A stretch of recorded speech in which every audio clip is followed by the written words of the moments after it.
아하스가 왕위에 오를 때 나이가 20세라. 예루살렘에서 16년 동안 다스렸으나 그의 조상 다윗과 같이 아니하여 여호와 보시기에 정직하게 행하지 아니하고 이스라엘 왕들의 길로 행하여 바알들의 우상을 부어 만들고 또 흰놈의 아들 골짜기에서 분향하고 여호와께서 이스라엘 자손 앞에서 쫓아내신 이방 사람들의 가증한 일을 본받아 그의 자녀들을 불사르고 또 산당과 작은 산 위와 모든 푸른 나무 아래에서 제사를 드리며 분향하니라.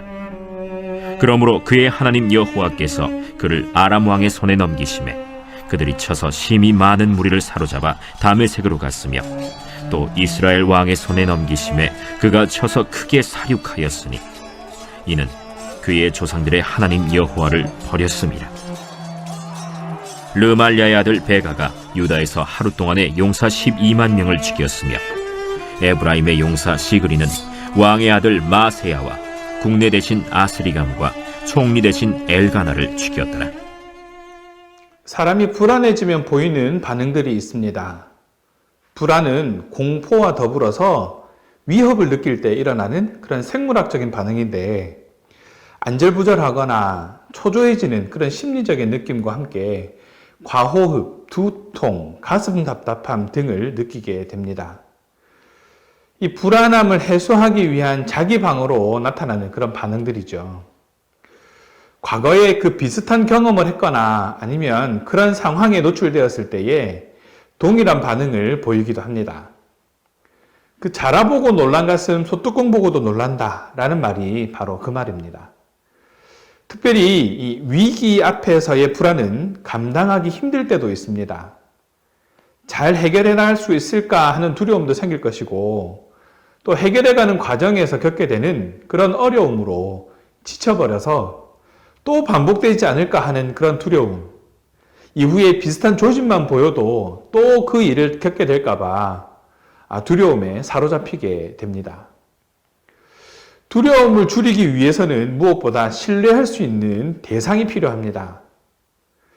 하나님을 신뢰하는 것, 그것만이 사실 유일한 길인데 그 길만 붙잡는다라는 것이 여간 어려운 일이 아닙니다. 그래서 두려움은 맞서기보다 감당해 가는 것이다 라고 하지 않겠습니까? 우리 삶의 주관자이신 하나님께서 감당하도록 힘주시고 붙들고 계시다라는 사실을 신뢰하면서 그 두려움을 감당할 필요가 있습니다. 그러고 보면 죄에 대한 우리의 반응도 이와 같지 않을까 생각합니다. 본문 속에서 아하스의 모습을 통해 우리가 돌아보고 점검해보고 삶에서 결단해야 할 것은 무엇인지 살펴보기 원합니다.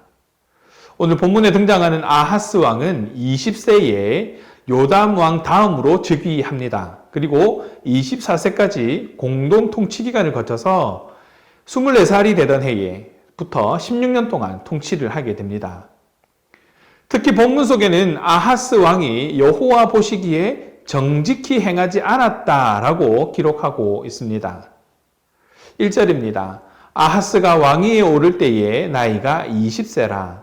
예루살렘에서 16년 동안 다스렸으나 그의 조상 다윗과 같지 아니하여 여호와 보시기에 정직하게 행하지 아니하고. 그렇습니다. 여기에서 말하는 정직하지 않다라는 것, 어떤 것을 말하는 것일까요? 먼저 조상과 같지 않았다라고 말하고 있습니다. 믿음이 있는 조상들이 해왔던 방법대로 하지 않았다라는 것이죠. 재미있는 사실은 아하스의 아버지 요담도 그의 아버지 우시야도 여호와 보시기에 정직하게 행했다라고 열왕기하 15장 34절과 역대하 27장 6절에 기록하고 있습니다. 그런데 아하스는 여호와 보시기에 정직하게 행하지 않았다라고 하면서 그 행위를 가증한 일이다라고 정의하고 있습니다. 그 가증한 일들이 3절에서부터 기록되고 있습니다. 또 흰놈의 아들 골짜기에서 분향하고 여호와께서 이스라엘 자손 앞에서 쫓아내신 이방 사람의 가증한 일을 본받아 그 자녀를 불사르고 또 산당과 작은 산 위에와 모든 푸른 나무 아래서 제사를 드리며 분향하니라. 이 가증한 일이라는 단어는 히브리어로 토에바인데 구역질 나는 것, 혐오스러운 것, 그런 뜻을 가지고 있습니다. 흰놈의 아들 골짜기에서 분향했다라는 것은 이방 사람들의 가증한 일을 따른 행위로 이스라엘에서는 금지된 죄였습니다. 그런 제사는 몰렉에게 바쳐지는 행위였는데 가나안 신화에 따르면 몰렉은 죽음을 관장하는 저승의 신입니다. 몰렉을 숭배하는 자들은 지하 세계를 관장하는 그 신을 달래가면서 위기가 물러가기를 구했던 것이죠. 하나님의 자녀가 왜 이렇게 해야 했을까요? 게다가 산당, 작은 산 위, 모든 푸른 나무 아래에서 제사를 드린 것은 바알과 아세라 숭배와 연관된 일이기도 합니다. 아하스 왕이 다른 신들에게 제사하고 분향했다라는 것을 분명히 밝히면서 국가적으로 일어나고 있는 그런 절박함들이 해결되기를 바라는 마음을 표현하고 있다라고 볼 수 있습니다. 이 모든 일들은 정직하지 않은 행동입니다. 하나님 앞에서 말이지요. 심지어 이런 일들은 하나님 앞에서 가증한 일들입니다. 구역질 나는 혐오스러운 그런 것들이죠. 어떻게 해서든 문제를 해결해 보겠다는 그런 참신한 아이디어가 아니라 하나님께서 가증하다고 하는 일들입니다. 우리가 직면한 문제를 대하는 태도가 어떠합니까? 당연하게 생각했던 일들이 하나님 보시기에 구역질 나고 혐오스러운 일이라는 것을 알게 된다면 우리는 어떻게 해야 할까요? 사실 아하스 왕이 아무 생각이 없었던 것은 아닙니다. 당시 주변 정세는 북이스라엘과 아람이 연합하여서 반아수르 정책을 펴고 있었습니다. 그런 때에 아하스 왕은 반대로 친아수르 정책을 펴게 됩니다. 때문에 아람과 이스라엘 연합군이 유다를 공격하게 되지요. 더 나아가서 여호와의 전과 왕궁 곳간에 있는 은과 금을 가져다가 아수르 왕에게 예물로 보내주고 도와주기를 요청하기도 합니다. 그러나 유다는 아람과 이스라엘 연합군과 곧 에돔 사람에게 계속적으로 침공을 당하게 되죠. 그리고 아수르는 오히려 남유다를 포위하고 괴롭혔다는 것이 현실이었습니다. 결과는 참혹했습니다. 자기 고향에서 쫓겨나고 포로로 끌려가게 됩니다. 결국 살육당하게 되죠.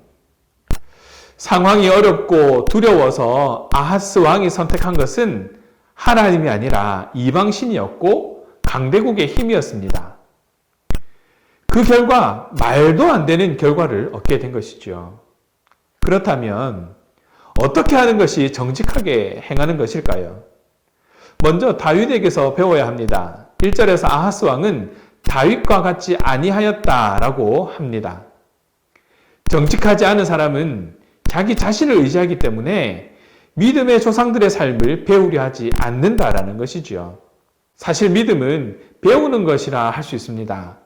부모로부터, 선배로부터 전달되어지는 것입니다. 마치 아브라함, 이삭, 야곱, 요셉으로 이어진 그런 믿음의 사대처럼 말입니다.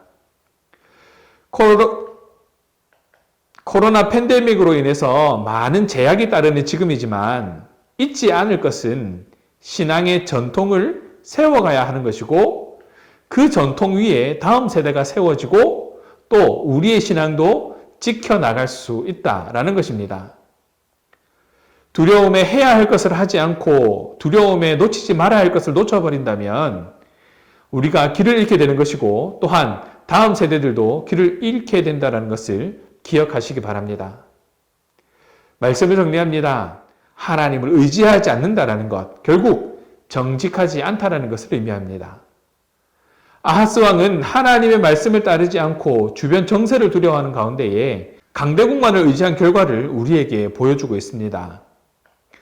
우상 숭배를 일삼거나 하나님께서 정하신 성전의 양식을 자기 마음대로 바꿈으로써 하나님을 의지하지 않고 있다는 것을 드러냅니다. 그러다 보니까 정직하지 않은 방법들이 사용될 수밖에 없었다는 것을 보여주고 있는 것이죠.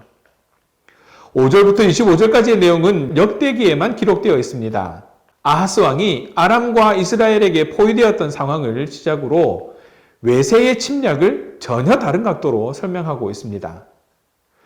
열왕기에는 이 상황을 아수르의 군대를 불러 다메섹을 공격하고 르신을 죽게 하는 외교수를 발휘했다라고 기록하지만 역대기에서는 아하스 왕이 아람과 이스라엘의 연합군에 패배했는지 아니면 아람의 침략 이후에 이스라엘의 침략을 당한 것인지 분명하게 설명하지는 않습니다. 다만 역대기는 아람이 유다의 포로를 다메섹으로 잡아간 후에 또다시 이스라엘 왕 베가가 12만 명의 유다 군사를 죽이고 20만 명을 사로잡아 사마리아로 돌아가는 장면에 초점을 맞추고 있습니다. 이는 오뎃 선지자를 통한 구원의 사건을 돋보이게 하기 위한 도입으로 볼 수 있는데 아하스 왕이 어리석었다. 아하스 왕의 선택이 어리석었다라는 것을 강조하는 그런 서술입니다. 결국 아하스 왕은 40세라는 짧은 인생을 마감하게 됩니다. 그리고 영광스러운 열왕의 묘실에도 들어가지 못하고 여호람, 요아스에 이어서 세 번째로 예루살렘성에 장사되는 것으로 마쳐지게 됩니다. 여러 가지 의미로 두려움을 가지고 있었던 아하스 왕의 정직하지 못한 모습은 우리 신앙의 모습을 결단하게 합니다.